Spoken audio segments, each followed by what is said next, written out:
Module 1. Overview of Secured Transactions. Overview. The Uniform Commercial Code provides the legal framework that governs commercial business transactions. The UCC's 11 articles set out laws on the sales of goods, leases, negotiable instruments, bank deposits, funds transfers, letter of credit, bulk transfers, bulk sales, warehouse receipts, bills of lading, investment securities, and secured transactions. In this course, we'll cover secured transactions. In the opening module, we'll define secured transactions, discuss the parties to a secured transaction, cover what it means to attach a security interest, and explain how to attach a security interest. A security interest is an interest in certain assets which secures payment or performance of an obligation. In a secured transaction, the borrower grants a security interest over its assets in favor of the lender to secure repayment of a loan or debt and possibly other performance obligations to the lender. There are two types of security interests: possessory and non-possessory. With a possessory security interest, the secured party has possession of the collateral. With a non-possessory security interest, the debtor maintains possession of the collateral. Most security interests are non-possessory because a debtor usually wants to use the property being used as collateral. For example, car loans would usually be pointless if the debtor didn't get to keep the car while the loan was being paid off.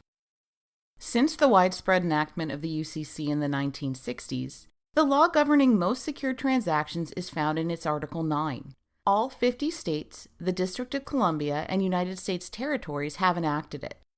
Some states have enacted it exactly as promulgated by the Uniform Law Commission, while others have made changes to suit their needs and goals. Some states have gone beyond what Article 9 provides and have added additional layers of protection for consumer transactions, which are those entered into primarily for personal, family, or household purposes. Article 9 governs security interests and applies to any transaction that creates a security interest in personal property, including goods, inventory, equipment, accounts, documents, and instruments. Article 9 applies broadly to transactions that create a security interest in personal property or fixtures by contract. Article 9 also applies to other transactions such as agricultural liens, consignments, and sales of accounts or promissory notes. Article 9 also governs the law of consignments. A consignment, which is similar to a secured transaction, occurs where the owner of goods relinquishes possession to a seller, who then sells the goods to the buyer. Consignments are common when owners give unique goods such as antiques, oriental rugs, used furniture, artworks, and the like to professional sellers such as brokers or auction houses. The owner is the secured party, and the sales outlet fills the role of debtor. This ensures that the seller's own creditors cannot treat the consigned goods as inventory because they really belong to someone else. Say, for example, Sue owns a classic painting. She gives it to Jim's auction house to sell on her behalf in exchange for a commission. Because Sue keeps a security interest in the painting, if Jim gets sued personally, the painting would not ordinarily be vulnerable to Jim's creditors. Secured transactions, parties, and key definitions. Property rights are often described as a bundle of sticks. Each stick represents a different aspect of ownership, and total and complete ownership, free from all other claims and encumbrances, is the compilation of all possible sticks.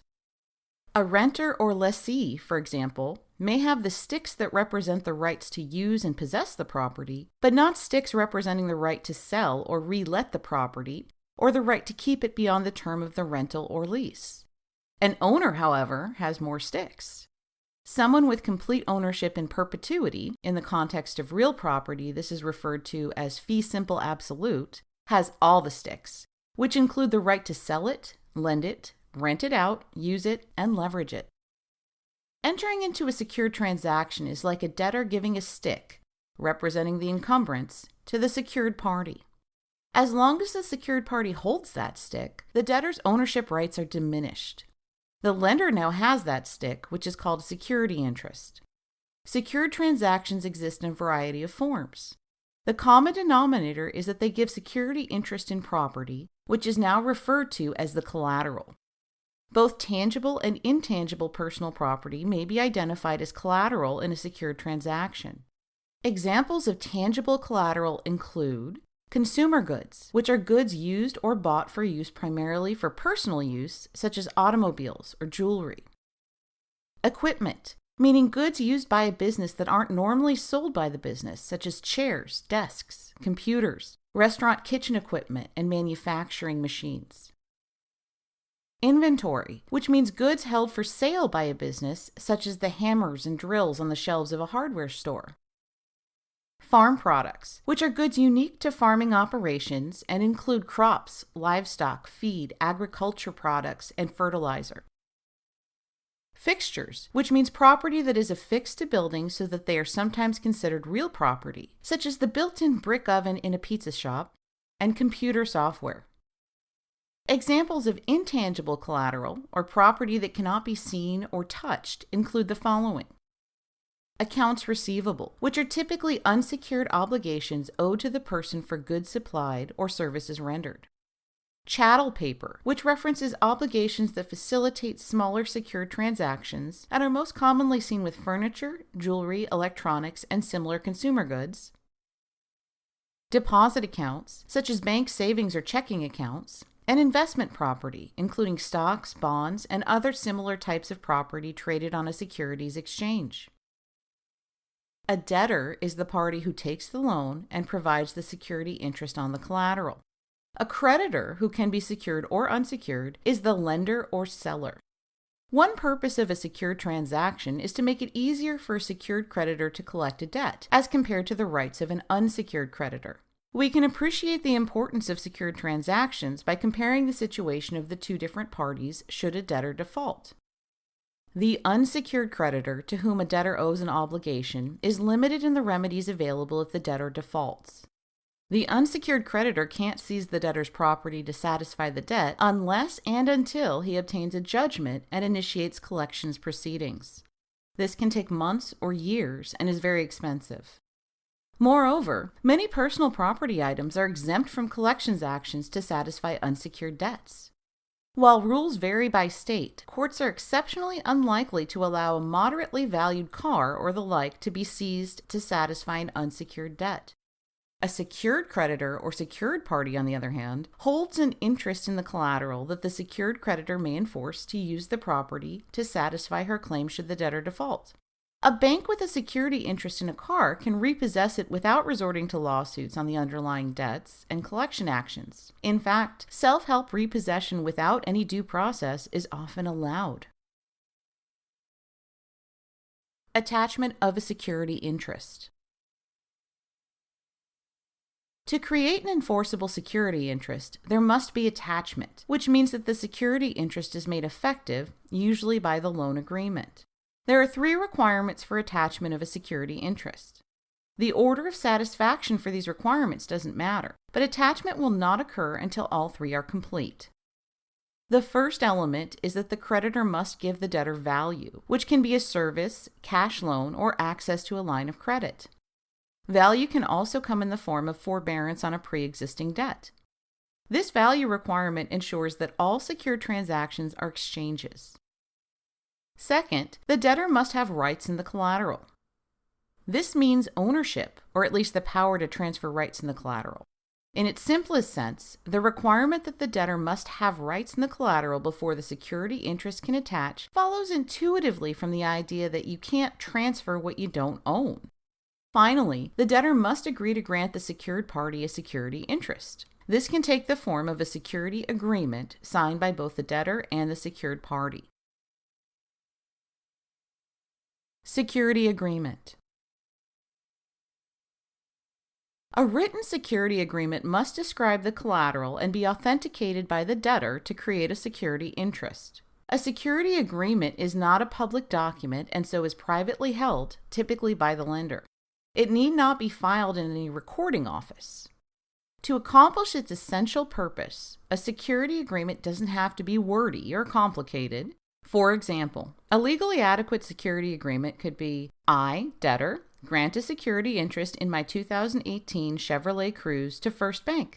Language that affirmatively grants a security interest is key. Secured parties will typically draft complex and detailed forms that govern the security relationship and provide as many rights and remedies to collect on the debt as possible.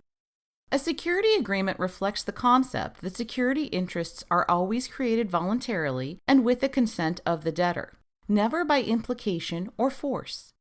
It is important that the security agreement sufficiently describes the collateral so that it is clear what the newly created security interest will apply to. Something like my 2018 Chevrolet Cruze is sufficient as long as I own only one 2018 Chevrolet Cruze.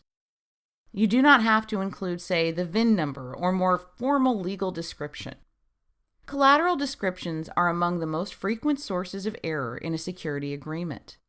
The most common issues with such an agreement are inconsistencies between or among the loan documents and financing statements, the use of defined terms in the financing statement or its schedules that, in fact, are not defined in the security agreement, and the incorrect incorporation of UCC definitions.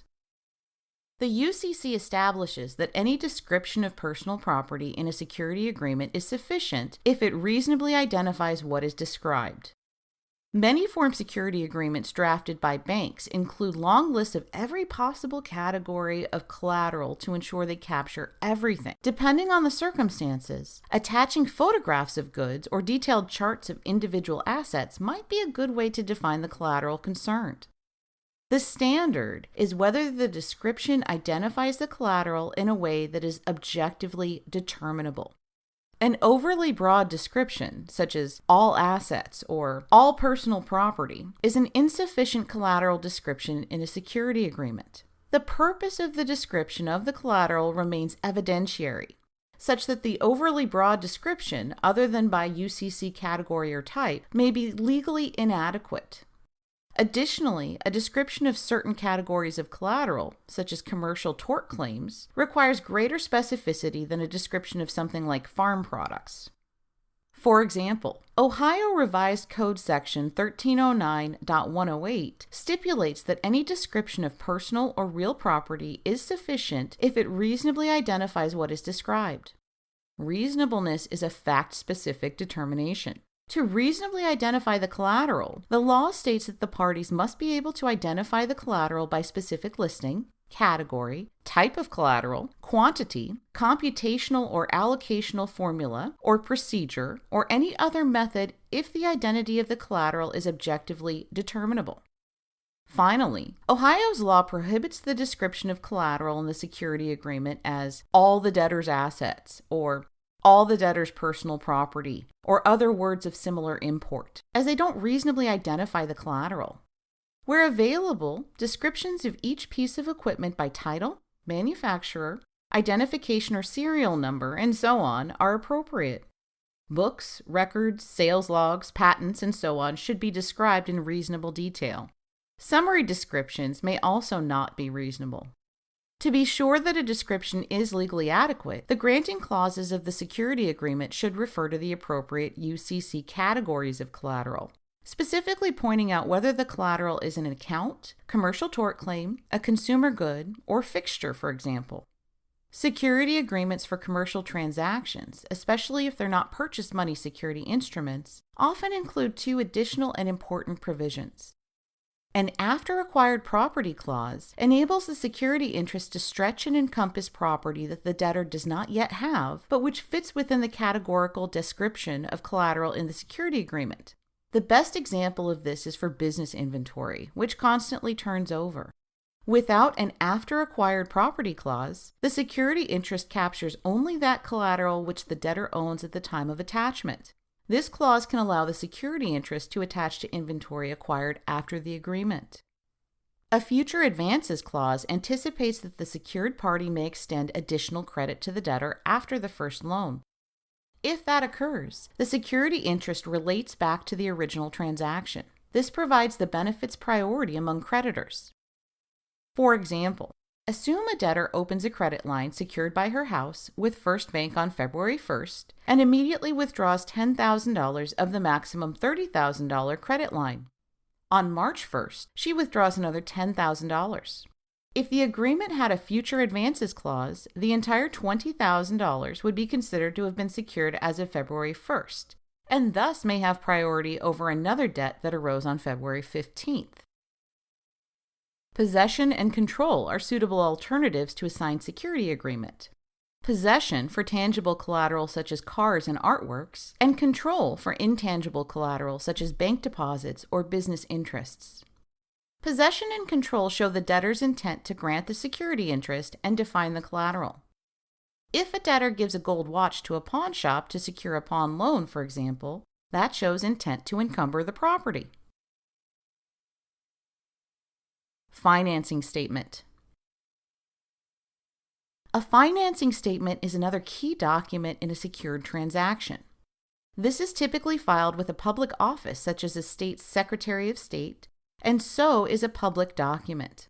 The financing statement must provide the name of the debtor, the name of the secured party, and an indication of the collateral. Section 9-503 of the UCC defines the sufficiency of a debtor's name on a financing statement. For instance, if the debtor is a registered organization, such as a corporation or limited liability company organized under a state's law, then the name on the financing statement must match the name of the debtor as registered with the state. A financing statement follows the same collateral description requirements of a security agreement. Again, let's return to the law in Ohio as an example. Ohio Revised Code Section 1309.506 establishes that a financing statement that substantially satisfies the requirements of the law is sufficient even if it has minor errors or omissions, unless the errors or omissions make the financing statement seriously misleading. For example, a financing statement that fails to provide the debtor's name is seriously misleading. Another section, 504, provides that a financing statement sufficiently indicates the collateral if it indicates that it covers all assets or all personal property. Accordingly, while the financing statement may repeat all the detail of the collateral in the security agreement, it can use far more generalized language such as all business assets of the debtor. The overarching purpose of the financing statement is to put other people on notice of the secured party's security interest in the collateral. In our next module, we'll turn to the idea of perfection, which establishes the priority for multiple creditor claims on a single item of collateral.